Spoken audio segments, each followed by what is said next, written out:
Kisah cinta sejati kadang datang dari arah yang tidak terduga. Seorang santri dari Indonesia, yang awalnya hanya berniat mencari pengalaman kerja di negeri Sakura, tak menyangka akan menemukan belahan jiwanya di balik hiruk-pikuk dapur sebuah restoran Jepang. Kisah ini bukan hanya soal cinta beda negara, tapi juga perjuangan, pengorbanan, dan keajaiban hati yang tulus. Kalau kamu suka kisah-kisah cinta nyata yang menguras air mata dan bikin hati hangat, jangan lupa subscribe channel ini, aktifkan loncengnya, dan share video ini ke teman-teman kamu ya. Namanya Muhammad Fahri, pemuda berusia 24 tahun asal Kediri, Jawa Timur. Sejak kecil ia tumbuh di lingkungan pesantren, dikelilingi kitab kuning, suara adzan 5 waktu, dan rutinitas salat tahajud yang sudah mendarah daging. Ayahnya adalah petani sederhana, sementara ibunya membuka warung kecil di depan rumah. Sejak kecil, Fahri terbiasa hidup prihatin namun penuh kasih sayang. Ia bukan hanya dididik soal agama, tapi juga soal hidup mandiri dan bersyukur dalam segala keadaan. Lulus dari pondok, Fahri sempat bingung akan masa depannya. Ia ingin melanjutkan kuliah, tapi keuangan keluarga tidak memungkinkan. Di saat itulah, seorang ustaznya memberi info soal program magang kerja ke Jepang untuk lulusan pesantren. Awalnya Fahri ragu, bagaimana mungkin dia yang tak lancar berbahasa Jepang bisa bekerja di negeri asing itu? Tapi ustaznya hanya tersenyum dan berkata, "Kalau Allah sudah membuka jalan, tugas kita hanya melangkah." Kalimat itu terus terngiang sampai hari keberangkatan. Dengan hanya membawa sebuah koper tua, mushaf Al-Quran, dan bekal doa dari orang tua, Fahri pun berangkat ke negeri Sakura. Tidak untuk sekadar bekerja, tapi untuk mencari takdir. Setibanya di Jepang, Fahri ditempatkan di kota Osaka, kota yang terkenal akan semangatnya dan kuliner-kuliner khas seperti takoyaki dan okonomiyaki. Ia ditempatkan di sebuah restoran ramen halal milik seorang wanita Jepang bernama Aiko Tanaka. Restoran itu tidak besar, hanya berkapasitas 20 kursi, tapi selalu ramai karena dikenal dengan cita rasa yang autentik. Aiko, sang pemilik, adalah wanita berusia 38 tahun yang selalu tampil rapi, elegan, dan penuh wibawa. Ia adalah seorang janda yang kehilangan suaminya dalam kecelakaan mobil 5 tahun lalu. Sejak itu, Aiko menjalankan bisnis restoran peninggalan suaminya seorang diri. Ia dikenal sangat tegas, bahkan kadang galak, terutama pada karyawan asing yang dianggap lamban. Bagi Fahri, hari-hari awal bekerja di restoran itu seperti ujian mental. Ia sering dimarahi karena gerakannya dianggap lambat, karena tak memahami perintah dalam bahasa Jepang, atau bahkan karena salah menyusun piring. Tapi meskipun sering kena semprot, Fahri tak pernah melawan. Ia hanya menunduk, meminta maaf, dan berusaha memperbaiki diri. Suatu malam, setelah restoran tutup, Aiko memergoki Fahri sedang membersihkan lantai dapur meski sudah waktunya pulang. Ia menatap pemuda itu diam-diam, lalu bertanya, "Kau tidak lelah?" Dengan senyum yang nyaris selalu hadir di wajahnya, Fahri menjawab, "Leher saya pegal, Bu, tapi hati saya tenang." Ketenangan itulah yang mulai mencuri perhatian Aiko. Perlahan-lahan, ia mulai memperhatikan bahwa Fahri berbeda dari pegawai lainnya. Ia tak pernah datang terlambat, selalu minta izin kalau ingin keluar, bahkan tak pernah menyentuh makanan yang bukan jatahnya. Ia juga selalu salat di pojokan ruang istirahat, membentangkan jaket sebagai sajadah, lalu berdoa dengan khusyuk. Pernah suatu hari, Aiko memintanya mengantarkan ramen ke pelanggan, tapi Fahri menunduk sopan. "Boleh saya salat dulu, Bu? 5 menit saja." Aiko terdiam. Awalnya ia kesal karena berpikir Fahri tidak patuh perintah. Tapi saat melihat wajah tenangnya saat kembali, ia tidak tega marah. Hari-hari pun berlalu, dan Aiko mulai membuka sedikit ruang untuk Fahri. Ia mulai bertanya tentang keluarga Fahri, tentang kehidupan pesantren, dan tentang alasan kenapa ia selalu menahan diri dari hal-hal yang biasa dilakukan anak muda Jepang. "Saya tidak terbiasa dengan gaya hidup bebas, Bu," jawab Fahri saat Aiko mengajaknya minum wine di malam perayaan ulang tahun restoran. "Saya tidak bisa minum alkohol. Haram bagi saya." Aiko sempat tertawa. "Kamu ini seperti dari dunia lain." Tapi jauh di dalam hatinya, Ia justru terkesan. Ada sesuatu dalam diri Fahri yang membuatnya merasa damai, hal yang tak ia temukan sejak kepergian suaminya. Musim dingin datang dengan cepat, dan udara mulai menggigit tulang. Suatu malam, Aiko lupa membawa dompet dan kembali ke restoran setelah tutup. Saat membuka pintu, ia kaget bukan main melihat Fahri sedang meringkuk di ruang belakang, mengenakan jaket tipis dan selimut kecil. "Fahri, kenapa kamu di sini?" tanyanya kaget. Fahri tergagap, lalu duduk pelan. "Heater di asrama rusak, Bu. Saya nggak enak minta bantuan teman. Jadi saya kesini hangat." Hati Aiko seperti diremas. Tanpa berkata banyak, ia menyuruh Fahri pindah ke ruang istirahat di lantai atas restoran yang lebih hangat. Malam itu, Aiko tidak bisa tidur. Bayangan pemuda itu yang bersabar dalam dingin terus menghantui pikirannya. Esok harinya, tanpa sepengetahuan Fahri, ia membeli selimut tebal dan heater kecil, lalu meletakkannya di ruang istirahat. Fahri yang menemukannya pagi hari hanya bisa mengelus dada. "Terima kasih, Bu Aiko," ucapnya lirih saat melihat secari kertas bertuliskan huruf Jepang. "Jangan sampai kedinginan lagi." Perlahan, hubungan mereka tak lagi sebatas atasan dan bawahan. Aiko mulai sering menunggu Fahri selesai salat hanya untuk mengajaknya ngobrol. Ia bahkan mulai menyiapkan makanan yang tidak mengandung bahan haram, meski belum sepenuhnya paham soal halal haram. "Kamu boleh ajari saya agama kamu?" tanyanya suatu malam saat mereka berdua sedang menyusun bahan makanan. Fahri terkejut, tapi menjawab pelan. "Tentu, Bu. Tapi saya bukan orang yang paling pintar." Aiko tersenyum. "Tapi kamu yang paling jujur." Sejak saat itu, Aiko mulai belajar sedikit demi sedikit. Ia meminta Fahri membacakan Al-Fatihah, lalu terdiam sejenak. "Ini seperti nyanyian yang menenangkan," katanya sambil menutup mata. Kadang Fahri merasa ragu. Apakah kedekatan ini akan membawa masalah? Tapi setiap kali Aiko menatapnya, ia merasa ada ruang kosong di hati wanita itu yang perlahan sedang terisi oleh cahaya yang lain. Cahaya yang mungkin datang dari tempat yang tidak pernah ia sangka. Malam-malam mereka kini dihiasi obrolan tentang surga, tentang kehidupan setelah mati, dan tentang kasih sayang yang tidak sekadar duniawi. Fahri tahu, sesuatu sedang tumbuh di antara mereka. Tapi ia juga tahu, bahwa jalan yang ia tempuh ini bukan jalan biasa. Ini jalan yang butuh kesabaran, kejujuran, dan keberanian untuk mencintai dengan penuh adab. Seiring waktu, Aiko semakin larut dalam keingintahuannya terhadap Islam. Ia mulai menanyakan makna ayat-ayat dalam Al-Quran, fungsi wudhu, bahkan alasan kenapa seorang Muslim harus menjaga pandangan.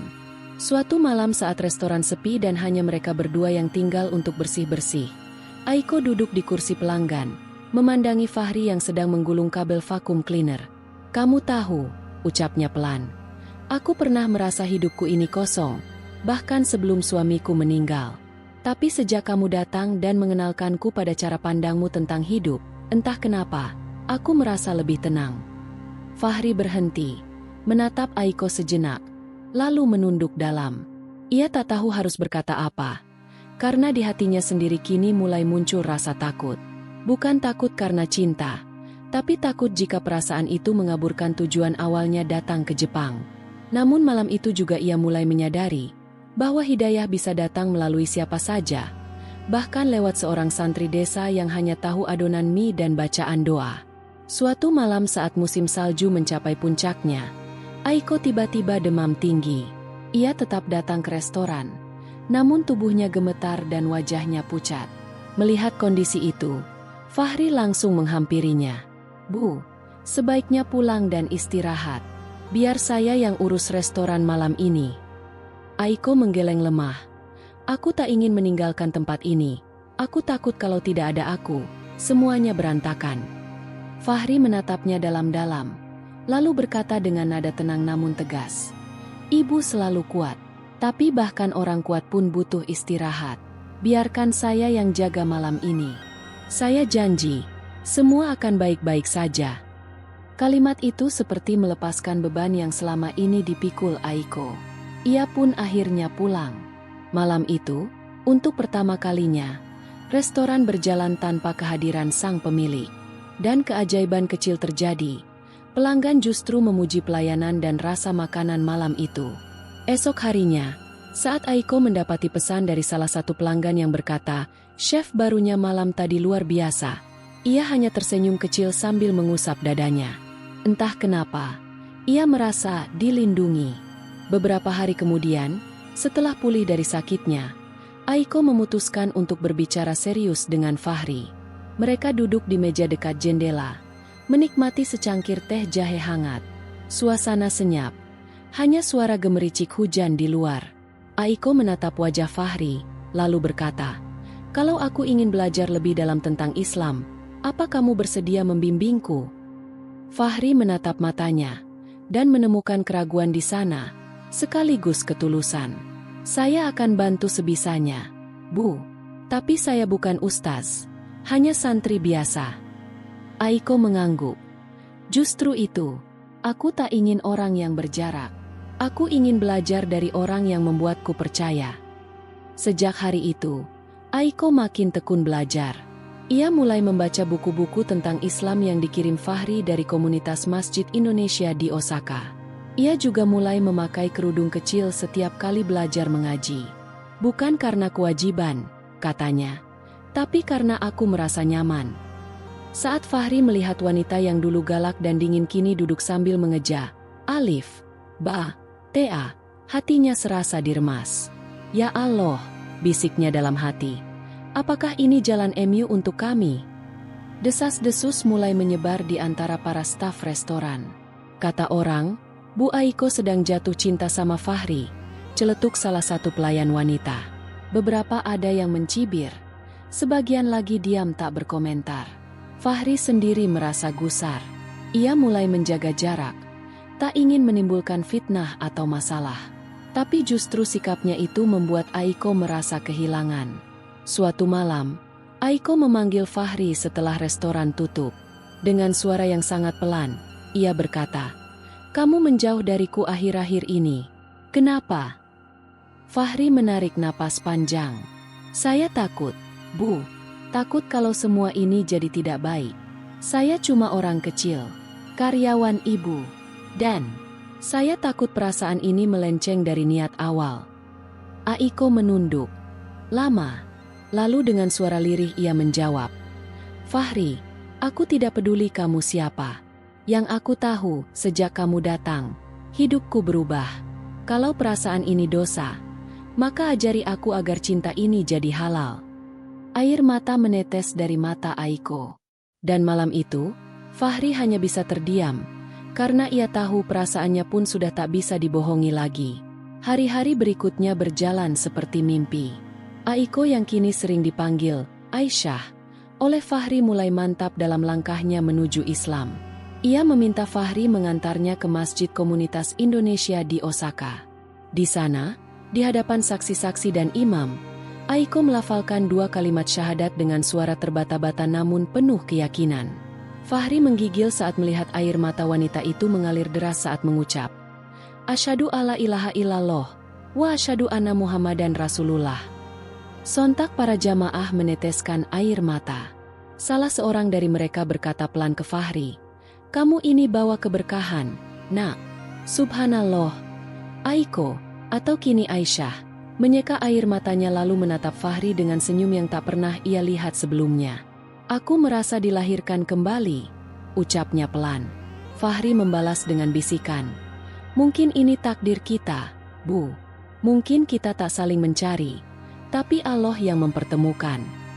Perubahan Aisyah terasa begitu cepat namun penuh keyakinan. Setelah resmi memeluk Islam, ia mulai menjalani hidup dengan aturan baru, yang dulunya terasa asing, kini justru menenangkan. Ia mulai menutup aurat, meninggalkan kebiasaan lama, bahkan mengganti semua menu restoran menjadi 100% halal. "Aku ingin ini bukan hanya restoran, tapi juga ladang amal," katanya suatu malam pada Fahri sambil menyusun daftar bahan-bahan baru. Para pelanggan setia sempat heran, beberapa mundur perlahan, tapi banyak yang justru semakin kagum karena kejujurannya dalam perubahan. Aisyah juga mulai mengurangi jam kerja, menggantinya dengan waktu untuk belajar Islam, menghadiri kajian daring dari Indonesia, dan mendalami makna kehidupan. Dalam diam, Fahri menyaksikan semua perubahan itu dengan hati bergetar. "Kenapa kamu melakukan semua ini?" tanyanya suatu sore. Aisyah tersenyum, menatap lurus ke arah matanya. "Karena setiap kali aku melihatmu, aku melihat Islam yang hidup. Aku ingin seperti itu." Tapi cinta bukan selalu tentang ketenangan. Suatu malam, Fahri merasa gelisah. Ia duduk sendirian di pojokan restoran, membaca mushaf kecilnya. Pikirannya melayang pada masa depan. Ia sadar bahwa jika terus dekat dengan Aisyah tanpa ikatan, bisa menimbulkan fitnah. Tapi jika ia menyatakan cinta dan keinginan untuk menikah, ia takut dianggap lancang. Ia hanyalah santri dari desa, tak punya apa-apa. Sedang Aisyah, seorang pengusaha, mantan istri pria Jepang terhormat, wanita mapan di usia 38 tahun. Ada jarak di sana. Jarak status, budaya, usia, bahkan keberanian. Tapi malam itu juga, saat sedang berdoa memohon petunjuk, Fahri mendapat pesan dari Aisyah. "Aku ingin bicara besok tentang kita." Pesan itu singkat, tapi cukup membuat dadanya bergemuruh. Malam itu ia menangis dalam sujudnya. "Ya Allah, jika ini jalan MU, beri aku keberanian. Jika ini bukan jalanku, beri dia lelaki yang lebih baik." Pertemuan itu terjadi keesokan harinya di taman kecil dekat Masjid Komunitas Indonesia. Mereka duduk di bangku kayu tua, dikelilingi daun-daun gugur yang berjatuhan. Aisyah mengenakan jilbab panjang berwarna lembut. Matanya teduh. "Fahri," katanya pelan, "aku sudah banyak berpikir tentang hidupku, tentang perubahan ini, dan tentang kamu."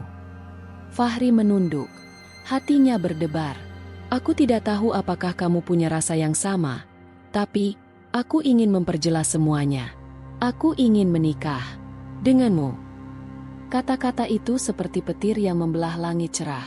Fahri membeku. Ia tak pernah membayangkan wanita sekelas Aisyah akan lebih dulu menyatakan niat suci. Tapi ia tahu, ini bukan tentang gengsi. Ini tentang kejujuran hati. Perlahan ia mengangkat wajahnya dan menjawab, "Saya juga ingin, Bu Aisyah. Tapi saya hanya lelaki biasa. Saya tidak punya harta, jabatan, bahkan keluarga saya sangat sederhana." Aisyah tersenyum, lalu menggenggam tangannya. "Yang aku cari bukan hartamu, tapi hatimu." Kabar rencana pernikahan mereka sempat membuat gempar lingkungan sekitar. Beberapa teman Aisyah menentang, menyebut Fahri terlalu muda, tidak selevel. Bahkan ada yang mengatakan Aisyah terkena sihir. Tapi wanita itu tetap tenang. Ia sudah mengambil keputusan. Ia bukan remaja labil yang menikah karena tergoda. Ia adalah wanita dewasa yang telah mengalami luka, kehilangan, lalu menemukan cahaya. Pernikahan itu pun akhirnya digelar secara sederhana di sebuah masjid kecil di Kyoto, dengan imam dari komunitas Muslim Jepang sebagai penghulu. Fahri mengenakan gamis putih dan sorban. Wajahnya bersinar. Aisyah tampil anggun dengan kebaya putih yang dikirim khusus dari Indonesia oleh ibu Fahri. Di tengah akad nikah, Fahri menggenggam tangan imam dan mengucap, "Saya terima nikahnya Aisyah Tanaka binti Tanaka Hiroshi dengan mas kawin seperangkat alat salat dan cincin emas 5 gram dibayar tunai." Suara itu tegas, dan suasana masjid mendadak hening sebelum kemudian pecah dalam takbir dan haru. Setelah menikah, Fahri dan Aisyah memutuskan untuk pindah ke Indonesia, tepatnya ke Kediri, kampung halaman Fahri. Restoran di Jepang mereka serahkan pengelolaannya ke sahabat Aisyah yang juga sudah masuk Islam. "Aku ingin memulai hidup baru, dari tempat kamu berasal," kata Aisyah saat mereka berdiskusi. Di Kediri, mereka membuka warung makan kecil dengan konsep halal Jepang yang sederhana. Meski hanya berbahan dasar lokal, racikan resep Aisyah dan sentuhan tangan Fahri membuat warung itu ramai didatangi orang. Tapi lebih dari sekadar bisnis, yang mereka bawa ke kampung itu adalah cerita tentang keberanian mencintai dalam ketaatan, tentang dua dunia yang disatukan oleh iman. Suatu malam, saat mereka duduk berdua di teras rumah sederhana menghadap sawah, Aisyah bersandar di bahu Fahri dan berkata, "Kalau 5 tahun lalu aku diberitahu akan menikah dengan santri dari desa, Mungkin aku tertawa. Tapi sekarang, aku tak bisa membayangkan hidup tanpa kamu. Fahri tersenyum, menggenggam tangan istrinya erat. Dan aku tak pernah membayangkan bahwa jalan menjadi suami akan dimulai dari menjadi pelayan restoran. Hari demi hari di desa berjalan dengan damai. Aisyah belajar banyak hal baru, menyapu halaman dengan sapu lidi, memasak sayur asem, hingga belajar berbahasa Jawa walau masih terbata-bata. Tetangga sekitar awalnya canggung, tapi perlahan mereka luluh oleh keramahan Aisyah dan kesederhanaannya. Bu Aisyah pintar banget masak tempe bacem, padahal orang Jepang. Celetuk ibu-ibu di warung. Ia hanya tertawa. Saya belajar dari ibu mertua.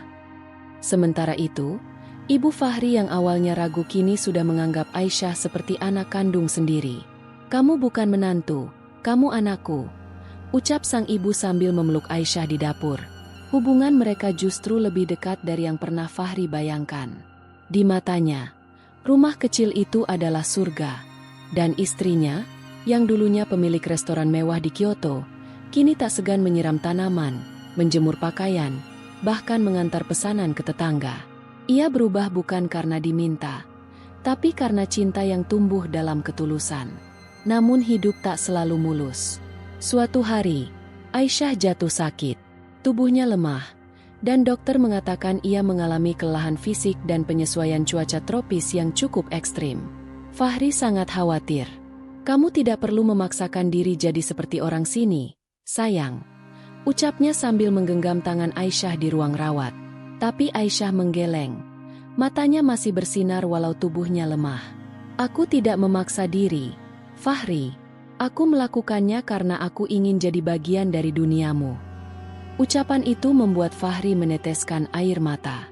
Ia sadar, cinta bukan hanya soal rasa, tapi tentang memilih untuk berkorban, beradaptasi, dan tetap bertahan. Setelah seminggu istirahat, Aisyah pulih. Dan kali ini, Fahri memutuskan mengurangi jam kerja warung agar mereka bisa lebih banyak waktu berdua, menikmati hidup, dan tak lupa terus belajar agama bersama. Dalam salah satu kajian bersama ustaz lokal, Aisyah mengangkat tangan dan bertanya, bolehkah seorang istri yang dulu pemilik usaha, sekarang hanya ingin jadi pendamping suaminya dan mengabdi untuk keluarga kecilnya? Ustaz itu tersenyum dan menjawab, justru itu kemuliaan seorang istri, ibu, menjadi pakaian bagi suaminya. Dunia ini bukan soal siapa lebih tinggi, tapi siapa lebih taat. Aisyah menunduk, menangis perlahan. Fahri menggenggam tangannya erat. Mereka sadar bahwa pernikahan ini bukan tentang siapa yang berasal dari mana, tapi bagaimana mereka saling menguatkan dalam iman. Malam itu mereka salat tahajud bersama. Dalam sujud, Fahri berdoa panjang.